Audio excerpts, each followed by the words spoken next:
I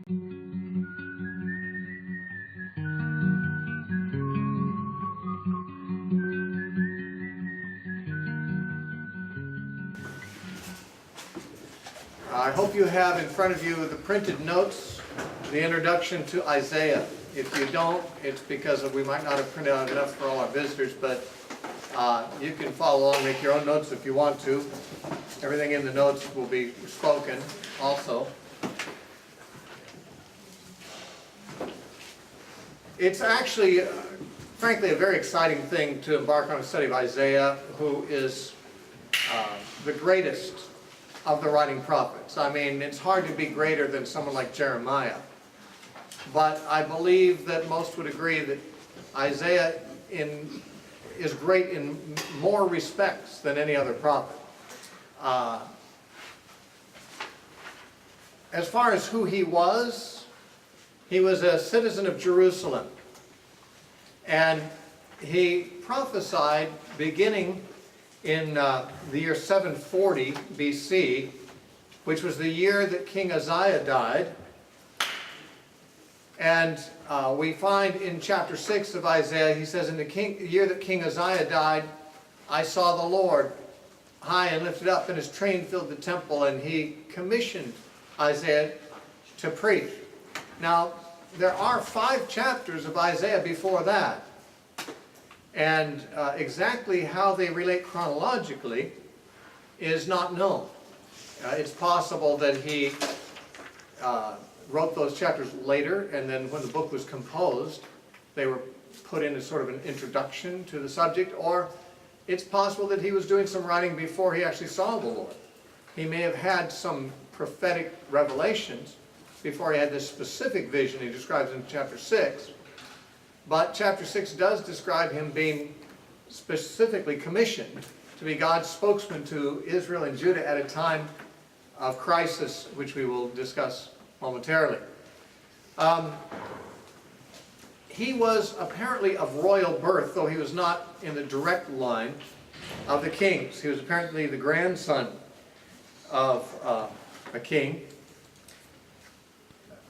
Amoz is the name given of his father. According to Josephus, Amoz was the brother of King Amaziah, and therefore King Amaziah was Isaiah's uncle, and of course his grandfather would then be a king also. And so he was from royal lines, and he would have been probably first cousin to King Uzziah. So the death of King Uzziah was not only a national tragedy, the loss of the king, but also a personal family tragedy. It was his first cousin who died and left a vacancy, which was at a crisis time in Judah, and would have created more problems at that time than maybe at some other time. The man was married. It's interesting how many times the prophet's marital condition is mentioned in different prophets. Jeremiah did not marry. He was told not to. Ezekiel was married. His wife died in the midst of his prophesying. Hosea is married, a very important marriage, part of his message. Isaiah was also married. While in the case of Hosea, his wife was in a sense part of his message. In Isaiah's case, the wife was not directly so much part of the message, but his children were. He had 2 sons. One was named Shear-Jashub, and the other was named Maher-Shalal-Hashbaz. Now, I thought some of my hippie friends gave their kids strange names, but I never knew it. I mean, Moondrop Rainbow or something like that is pretty strange, but not even as strange as Maher-Shalal-Hashbaz. And Maher-Shalal-Hashbaz means speed the spoil, hasten the booty. Obviously, it speaks of some kind of an invasion, some kind of military conquest, some enemy taking spoils and booty. The name Shear-Jashub, the older son of Isaiah, means a remnant shall return, or the remnant shall return. And actually, these 2 names of his sons sort of summarize the 2 aspects of his message. His message was a message of judgment and conquest coming upon Israel and Judah, But it was also a message of hope about a remnant that would be saved ultimately. And so his sons bore names that sort of carried on his message, apparently probably even after he died. According to tradition, this prophet was killed as a martyr by Manasseh. Now, Isaiah says that he prophesied during the reign of 4 different kings. In verse 1 of chapter 1 it says, in the days of Uzziah. Now that's interesting because chapter 6 was the year Uzziah died. Either it was the year he died, but before he died, that the vision occurred, or else there were other prophecies during the lifetime of Uzziah before that vision occurred. But King Uzziah, his cousin, was the first of the kings during whose reign he prophesied. Jotham, Ahaz, and Hezekiah are the others. After Hezekiah there was Manasseh, and according to tradition Manasseh killed Isaiah. Hezekiah, Manasseh's father, was a very good and righteous king, but his son Manasseh was the worst king Judah ever had. He actually sacrificed his own children to Moloch and did other horrible things. He enforced pagan worship in Judah and apparently persecuted the prophets. And so the rabbis tell us, and Josephus tells us, that Manasseh actually killed Isaiah, who would have been a very elderly man at the time, at least in his 70s, and had been a man whose contribution to the safety of the nation was unparalleled, because through his counsel to King Hezekiah, Isaiah preserved the nation's life for 100 years longer than it would have been preserved. A little bit like Jonah going to Nineveh 40 days before its scheduled destruction and turning them away from their sins, and so Nineveh lasted another 100 years. Jonah's prophesied in Nineveh spared that nation for 100 years longer than it would have lasted, and Isaiah's prophecies, as we shall see, spared Judah approximately 100 years after the time it would otherwise have fallen to the Assyrians. And so he made a tremendous contribution to the nation, but Manasseh didn't have any sympathy for him because of his religious views, apparently, and killed him. According to tradition, he put Isaiah in a log and sawed it in two. So he was sawn in two. There is no scripture in the Old Testament that confirms this. However, the book of Hebrews appears to confirm it, because the writer of Hebrews is in chapter 11 giving a summary of things that occurred in Old Testament times, primarily focusing on the faith of individuals who are the heroes of the Old Testament. And he points out how that they suffered great things, and their faith sustained them in those things.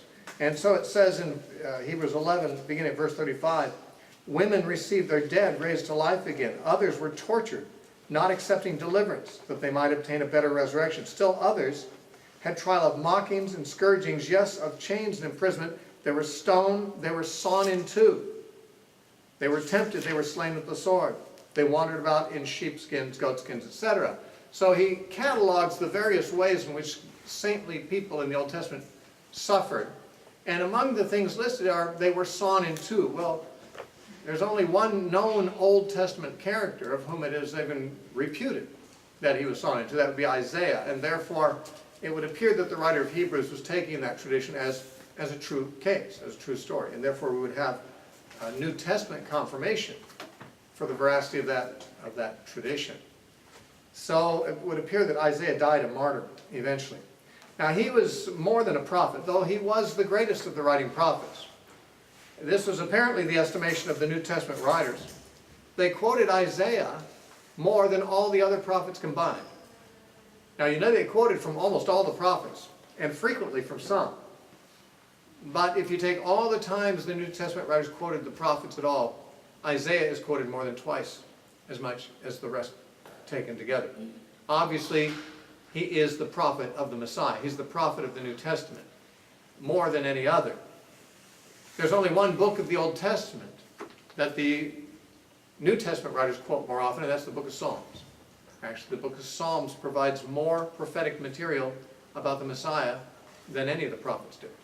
But the New Testament writers quoted the Psalms most and Isaiah second. And then the third was a far distant third after Isaiah, because his prophecies were so germane to the message of the New Testament. That should say something too. We were considering whether the messianic prophecies are, for future fulfillment or for the present time. Well, the fact that so many of the things Isaiah said are brought into the New Testament as things that are, predictive of the New Testament message would suggest, of course, that the fulfillment of Isaiah in a very large degree, if not entirely, has taken place in New Testament times. In addition to being a prophet, he wrote history. And being a historian is another kind of skill, another kind of a discipline. A person who's a historian has to do research, has to verify stories, from various sources, has to organize them, has to make some decisions about what to include, what to exclude. A historian it's not so easy being a historian as one might think who's never done it. You actually have to decide, what threads of history am I going to follow? Because there's millions of threads of history I could follow. I have to leave most of them out. What is the message going to be? What material should I include that contributes to this overall thread that I'm considering? It's quite a discipline to be a historian. And Isaiah wrote a number of historical books. For one thing, he wrote 4 historical chapters even in this book. Chapters 36, 37, 38, and 39 of Isaiah are historical narrative. In fact, the narrative there follows almost verbatim certain chapters in 2 Kings and in 2 Chronicles. It's a piece of history that's found 3 times in the Bible, once in Kings, once in Chronicles, and once in Isaiah. Isaiah may be the primary source of it, since it's about him and it's about his time. It's about Hezekiah, which was contemporary with Isaiah. It's possible that the books of Kings and Chronicles drew that portion of their material from Isaiah as their original source. We do know that those books knew of other writings of Isaiah and no doubt used them. In 2 Chronicles chapter 26, we have reference to other works of Isaiah that we don't have. I mean, the works have perished. They're not available to us anymore. But we know that he wrote them and that someone had read them, because in 2 Chronicles, which was written considerably later than Isaiah's time, in chapter 26 and verse 22, it says, "Now the rest of the acts of Uzziah, from first to last, the prophet Isaiah, the son of Amos, wrote."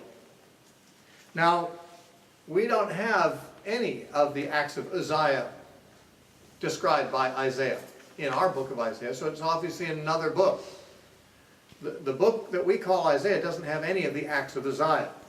And yet he apparently wrote a complete and thorough history of the acts of King Uzziah, which is a document that has since perished. Likewise, in 2 Chronicles 32,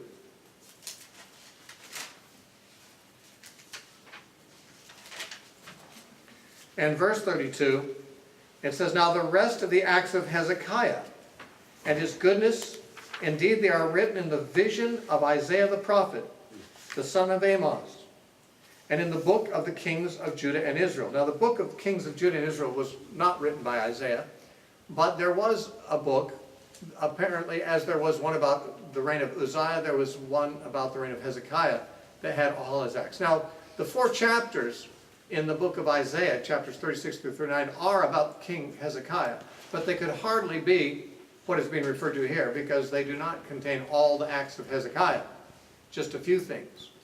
And so there must have been more material on Hezekiah that Isaiah wrote. In fact, it's possible that the chapters in Isaiah about Hezekiah were excerpted from a larger work that he had done on Hezekiah. But the point is that he wrote the histories and biographies, apparently, of at least 2 kings who were his contemporaries. And so he was a man of literature, a writer, a historian, a scholar, really. It's scholars who write history. So he was both an inspired prophet and a scholar and a writer, historian. Besides that, he had an artistic streak. He was a poet. He didn't just prophesy and write history, he also wrote poetry, lots of it. Most of the book of Isaiah is written in poetry. Most of his prophecy is poetry. It is the assessment of scholars that Isaiah contains the most cultured and profound poetry of any of the prophets. Now, I'm not schooled in poetry myself. I never studied poetry much. I know a little bit about a few English poems and American poems. I just don't know very much about poetry in general. I would not be one to assess the value of Isaiah's writing as poetry, but it is majestic. It is magnificent. It is thrilling. And since poetry is supposed to evoke emotions and impressions like that, he does seem to be effective, even though when you're reading Isaiah as an American reader, you're reading a very foreign kind of poetry, not like Western poetry, but still it has that power to inspire and to thrill. And he's a great poet.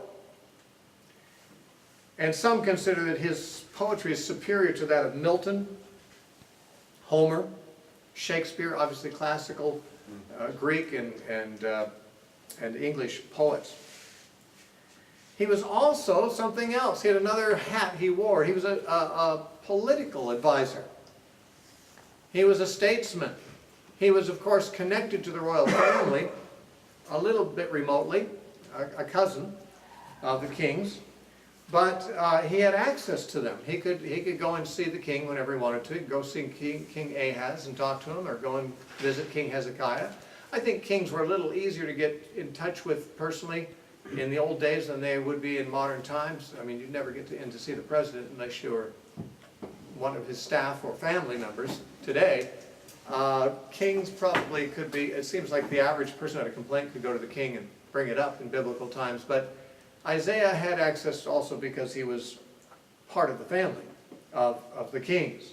He was a counselor to 4 of the kings, and he would be rightfully called Jerusalem's chief citizen because he was, again, a scholar, a prophet, a literary man, a poet, and royally connected, and he gave political advice to the kings.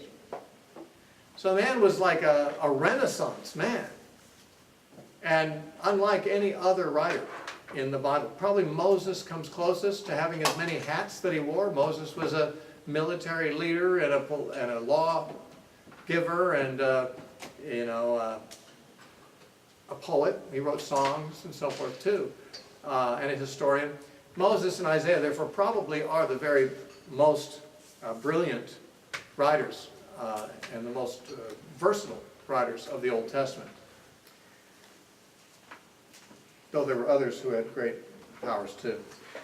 In order to understand the prophecy of Isaiah, you need to understand the political setting of Isaiah's time. If he began prophesying in 740 BC, that means about 200 years earlier, the nation of Israel had split into 2. David and Saul, not in that order, the reverse order, Saul and David had ruled over a united kingdom made up of 12 tribes. These tribes had been distributed geographically throughout the land of Israel in the time of Joshua, and they had tribal territories. And they had tribal loyalties too, but they were one nation under Saul and under David. But when David died, his son Solomon displeased the Lord.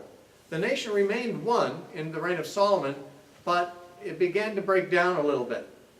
There began to be problems, and there began to be enemies that began to attack and reclaim territory that David had conquered, and now they're reclaiming it back from Solomon, David's son. And Solomon displeased God, and God told him that not in his life, but his son's life, Rehoboam, God would take 10 of the 12 tribes away from him. He would leave Judah, which was Solomon's own tribe, and the small tribe of Benjamin, which was geographically adjacent to it, and give the rest of the tribes to somebody else. Well, that happened in the time of Rehoboam, Solomon's son, around the year 940 or so BC, sometime in that general area, about 200 years before Isaiah's time. The nation split. The 10 tribes to the north succeeded from the union, and set up their own king, their own capital, and their own religious system.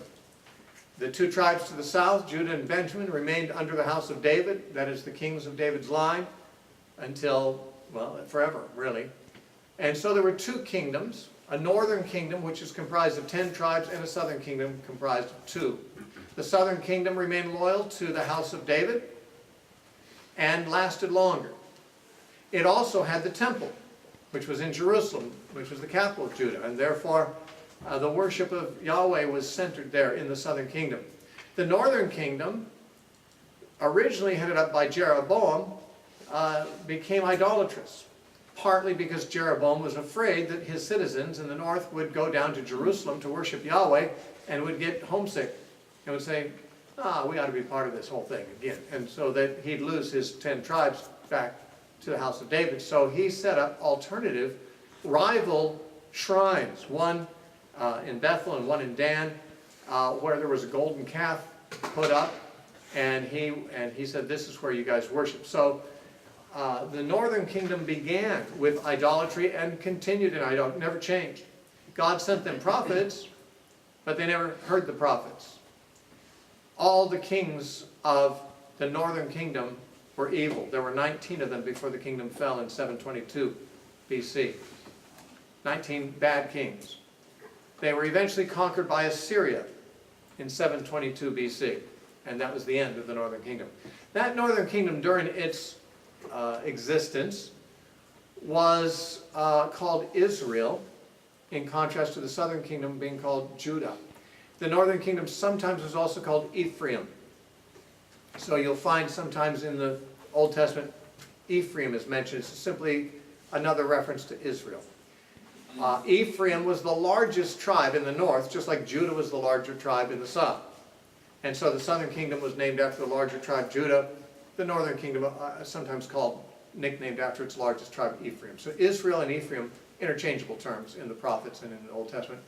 And they were the kingdom to the north. Now, the reason to go into all this is because in Isaiah's day, both kingdoms were existing, although the northern kingdom fell also during Isaiah's time. So about halfway through his ministry, as a matter of fact, a little before the halfway point. But he prophesied before and after the fall of the northern kingdom. But in the early stages of the book of Isaiah, there was a crisis that occurred in the reign of Ahaz. Ahaz was the third of the kings under whose reign he prophesied. He prophesied under the reign of Uzziah, Jotham, Ahaz, and Hezekiah. The third of these kings was not a good king. Uzziah was a good king, and Hezekiah was a good king. Jotham was rather nondescript, and Ahaz was not good. And in the time of Ahaz, there was a rising threat to all the Middle Eastern countries, and that was the threat of Assyria. Now, you must be careful not to confuse Assyria with Syria. In fact, in our Bible, the New King James that we're using here, the word Syria is used consistently. I think modern scholars would prefer the name Aram, A-R-A-M, from which the language Aramaic comes, the language Jesus spoke. Aram was the name of the nation that we later called Syria. When the King James and the New King James Version use the word Syria in the Old Testament, it's probably an anachronism. That is to say, it's giving a name to that country that didn't bear at the time. In those days, they called it Aram. But in our Bible, it's Syria. But don't confuse Syria with Assyria. Syria, or Aram, was a very small country, similar in size to Israel or Judah. These were small Middle Eastern countries.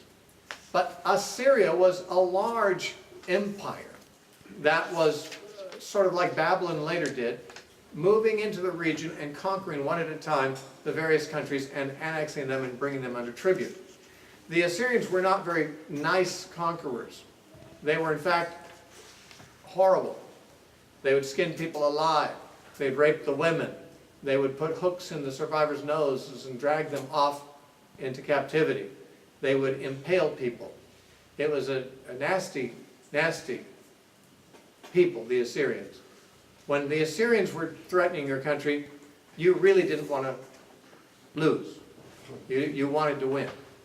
Now, in the time of Ahaz, Syria, or Aram, which was adjacent to the northern kingdom of Israel, felt that they were threatened by Assyria's aggression and felt that they were no match for Assyria, so it would be simply a matter of time that they would succumb also, as other nations had, to the Assyrian expansion. And so Syria came up with a plan to join ranks with others in the area to sort of cause a confederacy to form in the Middle East to resist the Assyrian expansion in that direction. They got Israel involved. The northern kingdom of Israel and Syria got involved. Although the Bible doesn't go into it, historians suggest that some of the Philistines became involved too, and there's some allusions to that perhaps in Isaiah and some of the prophecies against Philistia. But there were other small countries in the area that joined together, and they were trying to get Judah to join them. Ahaz was the king of Judah. He was not a good king, but he didn't feel comfortable joining their confederacy against Assyria. We're not told why, but one would probably imagine that it was because he felt that would just make Assyria mad. And he probably felt that even the combined forces of all these small countries could not resist Assyria, so you're just stirring up the antagonism of Assyria by forming a confederacy against it, which will not be able to stand. And then you're going to have the hook in your nose and be dragged off into captivity. And so in the time of Isaiah, in the early days, there was this Syro-Ephraimite, that is Syria and Israel, confederacy that were wanting Judah to join the confederacy. Isaiah was urging King Ahaz not to join.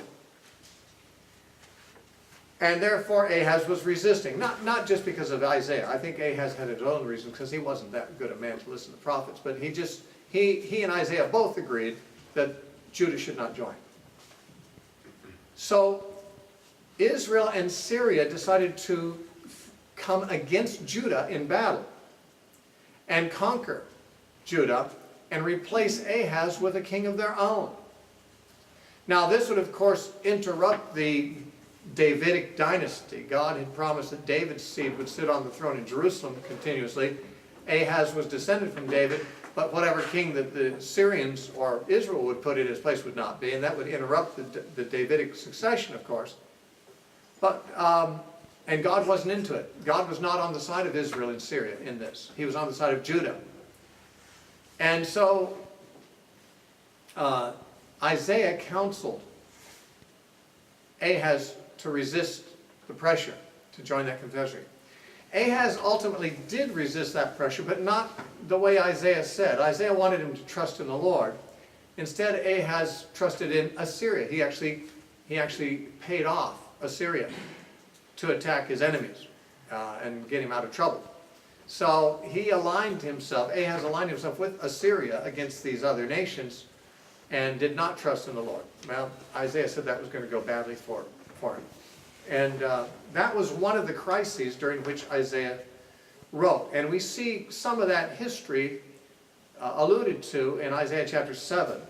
And Isaiah's counsel to King Ahaz there is in that context. At that time, the king of Israel was named Pekah, and the king of Syria was Rezin. And they are mentioned in Isaiah 7 when Isaiah is giving counsel to Ahaz.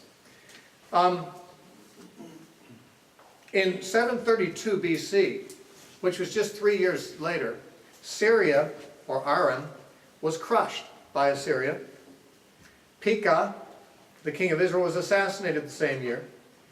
And Ahaz bought off Assyria with money. So that's how that crisis ended. Israel defeated by Assyria in 722 BC. That was 10 years later. That is 10 years after this crisis that Ahaz faced and after Pekah had been assassinated.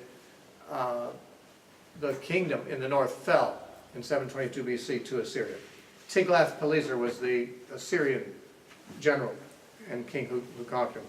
Later, in 701 BC, 21 years later, Sennacherib, another Assyrian king later on, threatened Judah when Hezekiah was king there. And that provides the scenario for many of the later prophecies in the first part of the book of Isaiah. It is the scenario in chapters 36, 37, 38, and 39, which is the historical portion of Isaiah.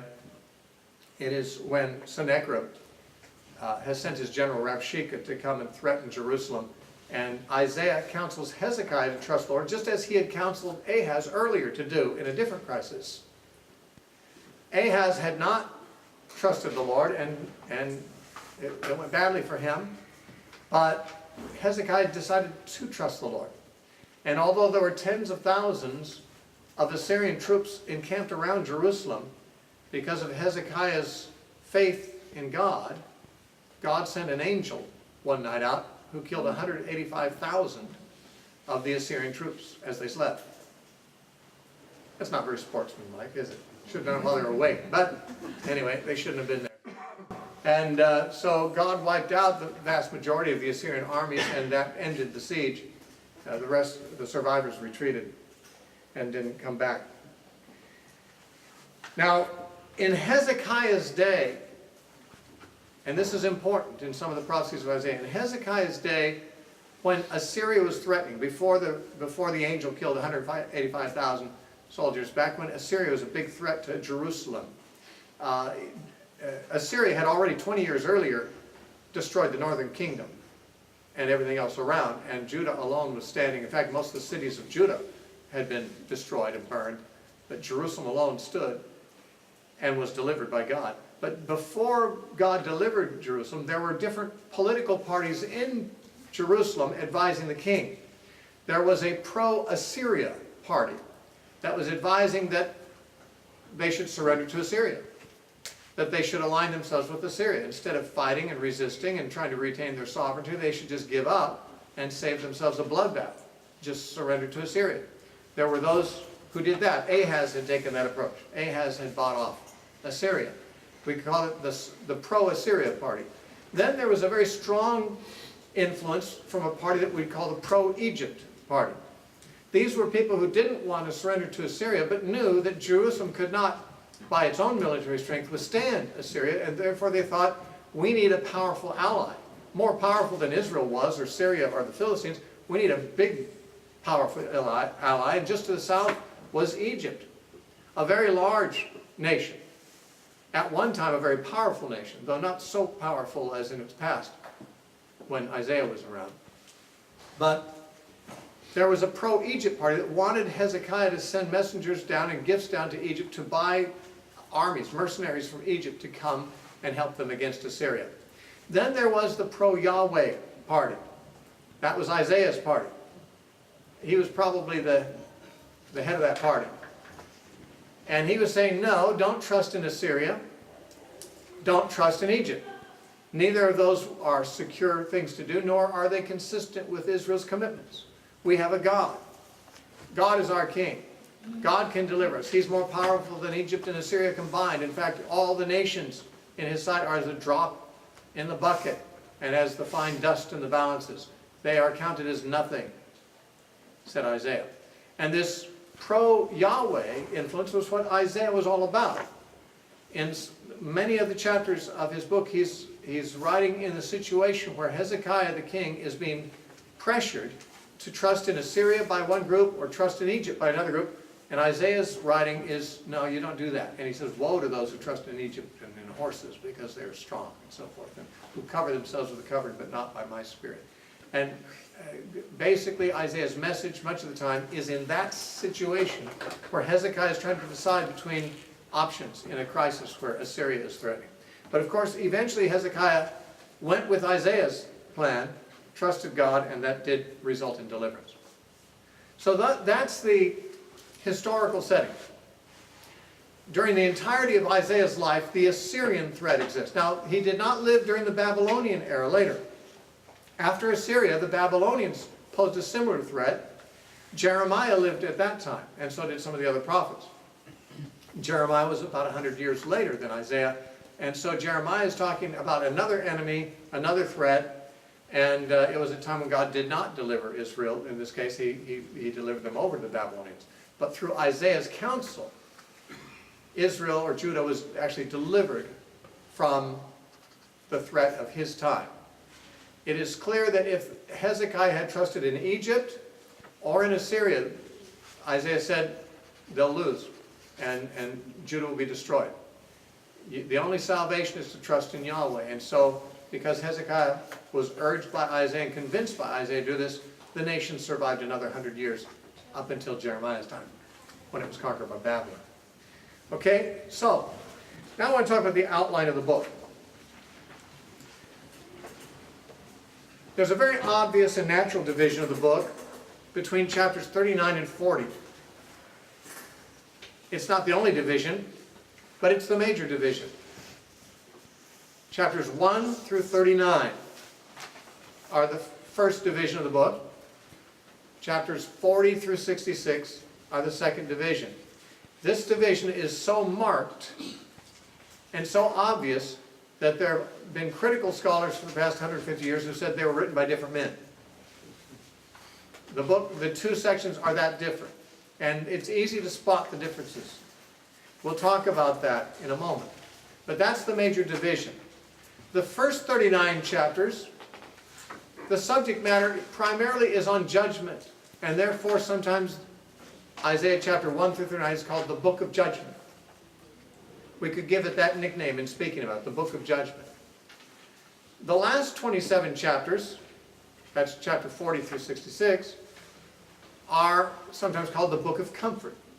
Chapter 40 actually begins with the words comfort. Comfort ye my people. And it is a book about salvation and comfort. So it's very common for commentators to refer to the first 39 chapters as the Book of Judgment and the last 27 chapters as the Book of Comfort. Now, these two sections, we will discuss more about them in a moment, but I want to subdivide them smaller. When you're dealing with a book as large as Isaiah, it's really hard, it's unwieldy, it's hard to get your mind wrapped around it, as you've seen. In the past 36 hours, many of you have tried to read through the book of Isaiah. I hope you've succeeded. If you have, good on you. If you have not, it's kind of understandable. It's quite a chore to read through. And even after you read through, if someone say, okay, well, what was that about that you just read through? You know, it's all over the place because there's so much there. But whenever you take a large book like that, and if it can divide into natural divisions, it's much easier to master the whole thing. You figure, oh, that division's about that division's about that. And so that's what I'd like to do before we actually begin to study the text itself, is show you the natural divisions. I mentioned the major division, the Book of Judgment, the Book of Comfort. Now, the Book of Judgment itself divides into 7 sections, not at all of equal length, but they are 7 discrete sections. The Book of Comfort, on the other hand, divides into 3 segments that are of 3 equal length segments. But let's talk about the 7 divisions first of the first part. Chapters 1 through 39, the Book of Judgment has 7 divisions. These are not entirely artificial, although we have to remember that chapter divisions were not inspired. Chapter divisions were added to the Bible centuries after it was written, and so there could be mistakes made. And at least one place, and if not more, there are places where the chapter division is not very advantageous. But while the chapter divisions are not inspired, yet there are clear natural divisions in the material. The first division, I'm going to give them simple names. Chapters 1 through 6. These are prophecies against Isaiah's own nation, Jerusalem and Judah.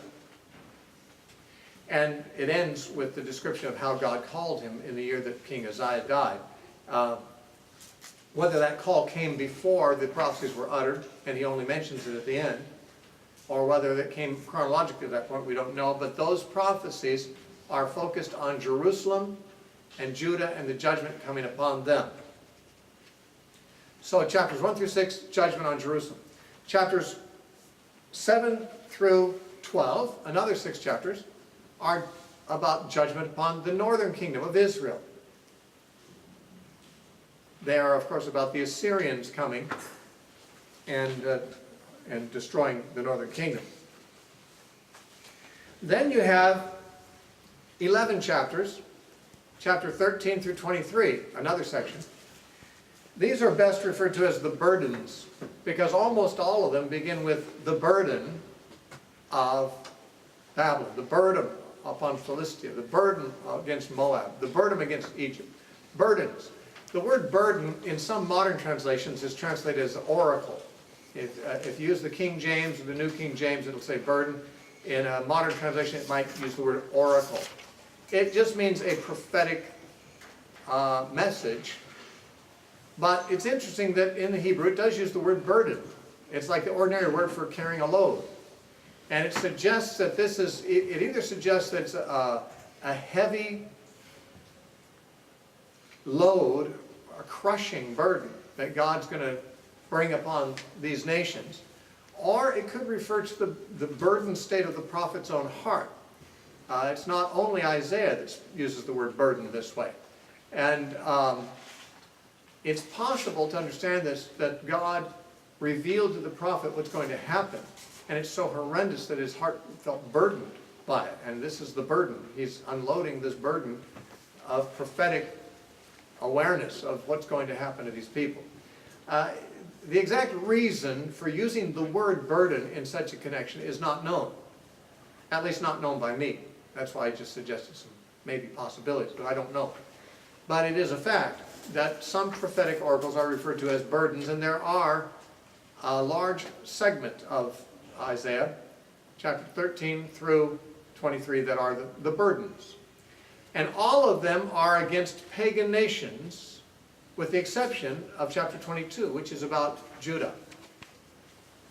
Which is interesting, because this is a block of material against pagan nations. By the way, Jeremiah also has such a block of material against pagan nations. I think it's chapter 46 through 51, if I'm not mistaken, in Jeremiah. Ezekiel also has a segment, where in one section, like chapter 27 through 32, I think it is. I may be wrong, but I think those are the chapters in Ezekiel. It's like these prophets who are actually prophesying to Israel have segments of their books where it's a prophecy against this nation, this nation, this nation, other nations who are actually the enemies of Israel. In all likelihood, these prophets did not send their books or go to these nations so that those nations would hear them. In all likelihood, the prophecies are for effect, for Jewish ears only, that they would be encouraged to hear that God is also going to judge their enemies. But they are uttered as if to the nations themselves. In any case, that's the third section, the third subdivision of the first part of the book, the burdens against the nations, chapters 13 through 23. Then, there's a section I would call the Great Transition. And by that I mean the transition from the old order to the new. Now, Isaiah speaks about this more than most prophets do, but many prophets speak about it, that God predicts a time when the Messianic age would come. But it would come at the expense of the age in which the Jews were then living. That is, the old covenant order would be destroyed.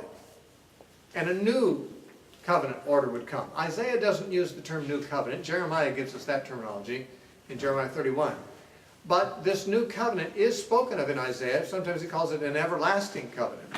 And there are other terms for it. But there is a new covenant that God would make through the Messiah with his people. But in doing so, he would have to bring judgment upon people of the old covenant order. Historically, of course, this occurred with the coming of Jesus and the destruction of the Jewish commonwealth, which occurred in that same generation. Jesus came earlier and started the new covenant with his people, but the passing of the old covenant in its entirety with the destruction of the temple occurred within 40 years after that. That was a transitional generation. Just as the Jews who came out of Egypt had a transitional generation before they went into the promised land. There was 40 years they wandered in the wilderness. When God made the older covenant, it was still 40 years before the Jews came fully out of their Egyptian mindset into the promised land. Likewise, when God made the new covenant, it was 40 years before the Jewish believers were fully freed up of their legalistic bondage, and the destruction of the temple brought the collapse of the old order. But this transitional period where the old order is passing and coming under judgment, and the new order is replacing it, is many times discussed in Isaiah. And the fourth segment is about that, I believe. And that's chapters 24 through 27. 24 through 27. Now, I must say that there are those who take a different view of this. They do see a transition, they do see a judgment, and they do see a new order, but they would say chapter 24 is about the end of the world, the second coming of Christ, and that chapters 25 through 27 are about the millennial kingdom. Obviously, this represents that alternative viewpoint that I mentioned. Some people believe the Messianic age is still awaiting its inauguration when Jesus comes back, and they associate it with the future millennium. That would be the people who take this section that way too. But I believe the evidence will be good, and when we come to this passage, we'll show what the evidence is, that this is in fact talking about the passing of the old covenant order and the institution of the new covenant. That's chapters 24 through 27. Then, the fifth segment, chapters 28 through 33, are called the woes, for lack of a better term. And there is no better term, because of these chapters, all of them, there's 6 chapters here, 5 of them begin with the word woe. And so we call this section the woes. And then the 6th segment is again the same material. Not the same material, same subject matter as chapters 24 through 27. This segment is chapters 34 and 35. This also appears to be the great transition. Chapter 34 speaks of a judgment in very figurative terms, and chapter 35 of the Messianic age. So the same transition from the old order to the new order, which we find in chapters 24 through 27, comes up as the theme of chapters 34 and 35 again. That's the 6th segment. And the 7th segment, which brings to an end the book of judgment, is chapters 36 through 39, to which I've alluded previously. They are a historical interlude. They are the story of Isaiah counseling Hezekiah not to trust in Egypt, not to trust in Assyria, but trust in the Lord, and of God's deliverance of the people. And then also a story about Hezekiah's later illness and his being healed of illness. After which, in chapter 39, Hezekiah receives visitors from Babylon, which is a nation not yet foreboding. In the days of Isaiah, Babylon was a pagan nation far away. They had not yet begun their expansion. The Babylonian Empire under Nebuchadnezzar was still a century off into the future. Babylon was not a particularly threatening nation in Isaiah's day, but the messengers from Babylon came to congratulate Hezekiah on his recovery from illness. And on that occasion, Hezekiah showed them much more than he showed them of the treasures of Jerusalem. And Isaiah came to him and says, you know, they're going to come back and take all this. That is, Isaiah predicted the Babylonian conquest of Jerusalem 100 years before it occurred. And he actually said, Hezekiah, this won't happen in your time, it'll happen in the time of your descendants. And Hezekiah said, good. But it won't happen in my time. That's really kind of his closing remarks on that. Now, that brings us to the end of chapter 39. We've got that historical interlude. Then comes the book of comfort, and this is quite interesting how this works out, because it's 27 chapters, and it divides into 3 segments of 9 chapters each. And this is true just based on its contents, but also based on an interesting marker at the end of the first 9 chapters and at the end of the second 9 chapters. If you look at at chapter 48 and verse 22, chapters 40 through 48 are the first 9 chapters of this book of comfort. And that section ends with Isaiah 48, Verse 22, it says, "There is no peace, says the Lord, for the wicked." A term that is coming to common parlance. People say that sometimes all the time, even if they're not Christians. Especially if they're wicked and they're not getting much sleep. And then in Isaiah 57, which comes to the end of the next 9 chapters. Chapters 49 through 57. Another 9 chapters.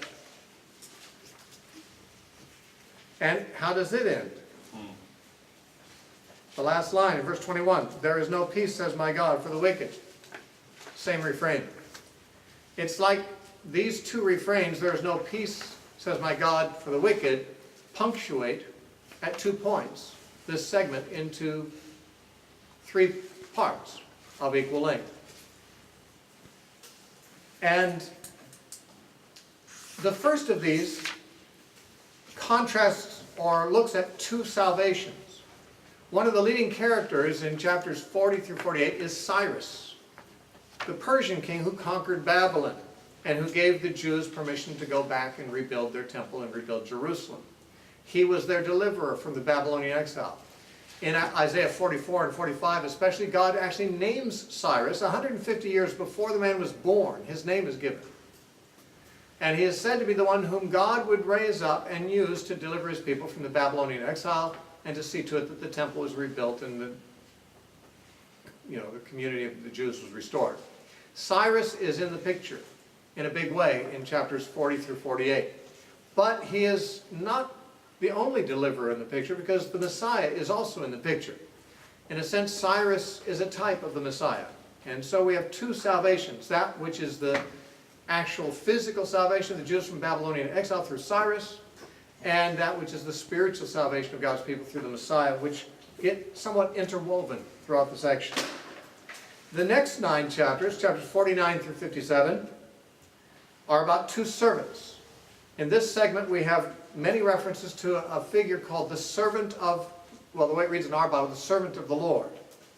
In the Hebrew, it's the servant of Yahweh.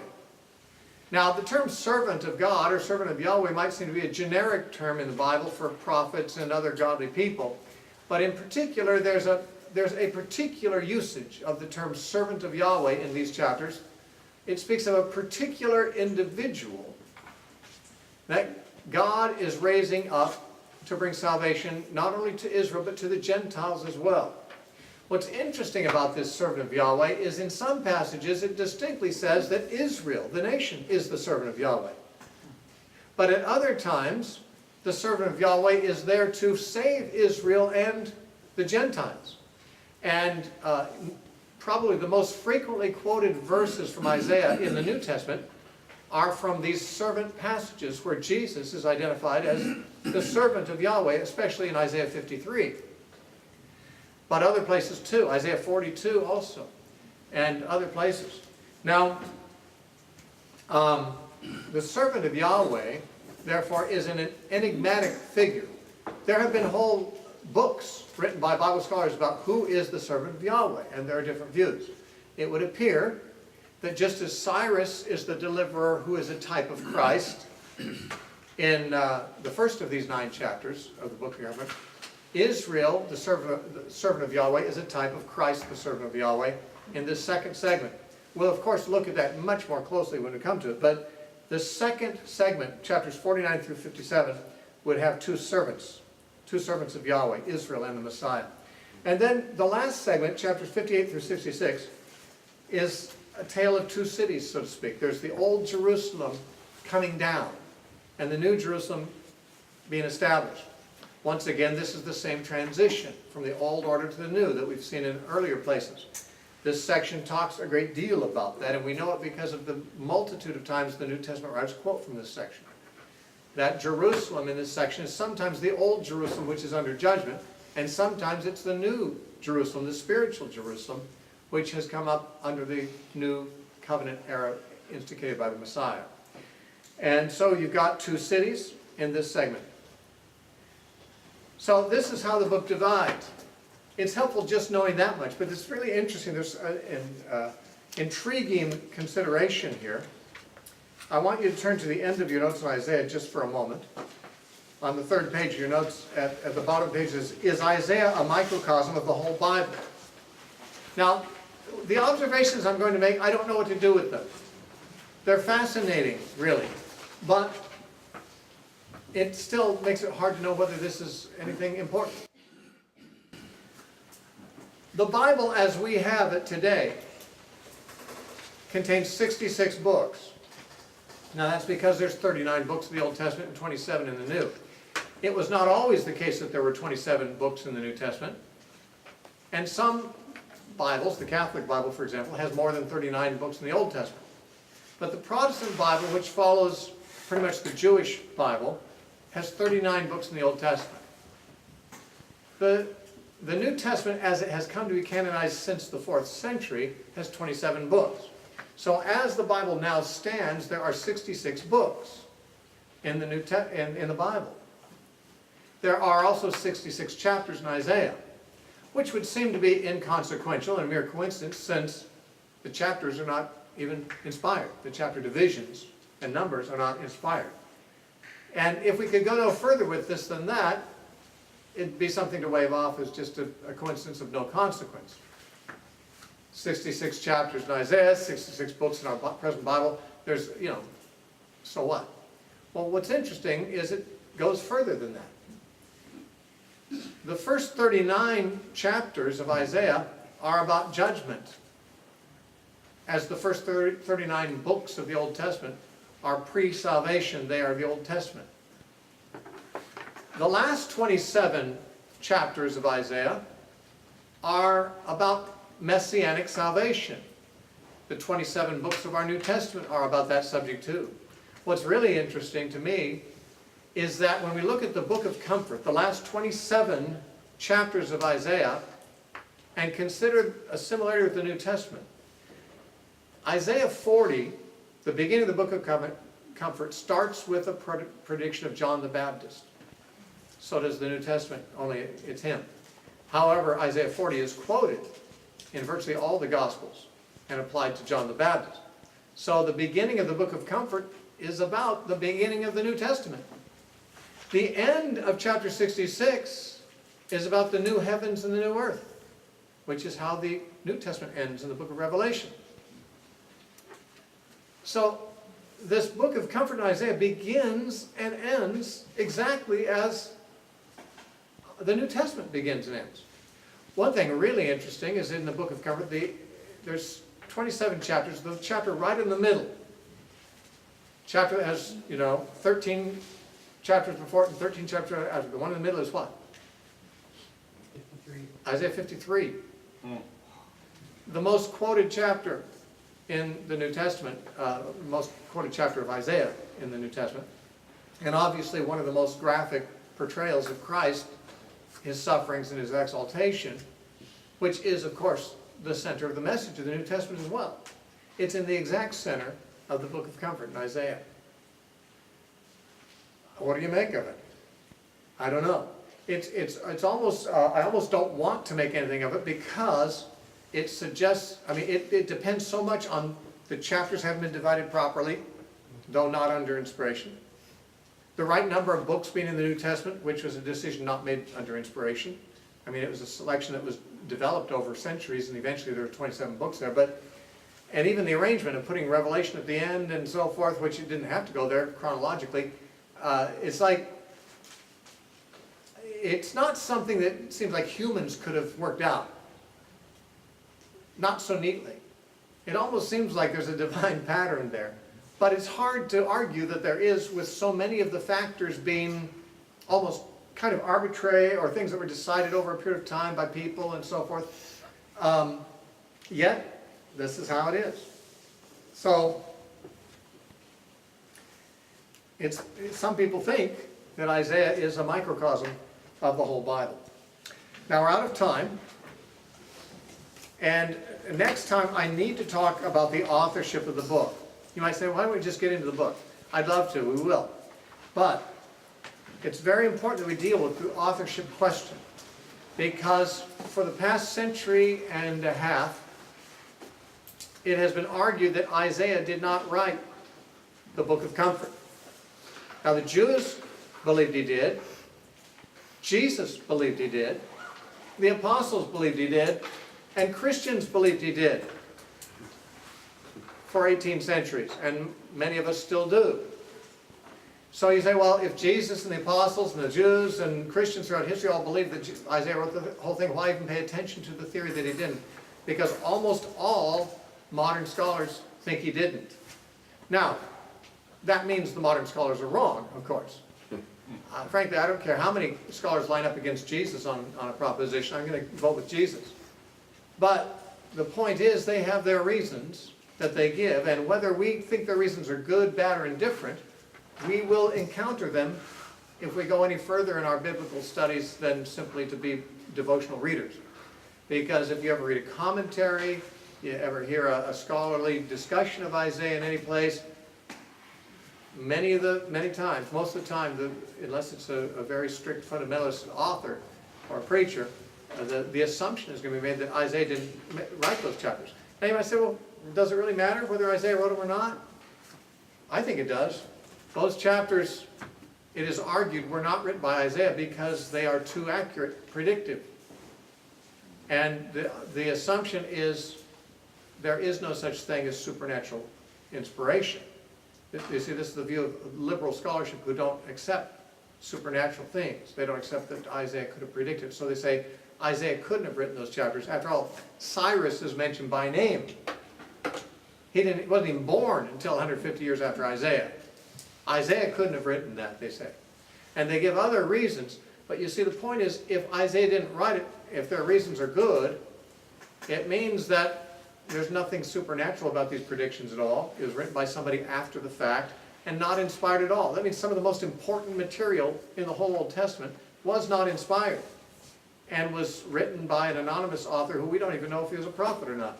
Now, I know Isaiah wrote it all because I agree with Jesus, and yet many scholars don't. You might not be interested in the controversy. You might just say, I'm going to just read the Bible devotionally the rest of my life. What do I care what the scholars think? Well, so be it. That's fine. But I care because I like to be able to argue it. I like to be able to debate it. And you will, unless you live a very sheltered life, run into Christians who think that Isaiah didn't write those chapters and who therefore will discount some of the most important material in the Old Testament. And there are excellent reasons to believe what Jesus believed about that, besides the fact that Jesus believed it. There are evidences and so forth, and that's what we'll consider next time. And then we'll get into the book of Isaiah.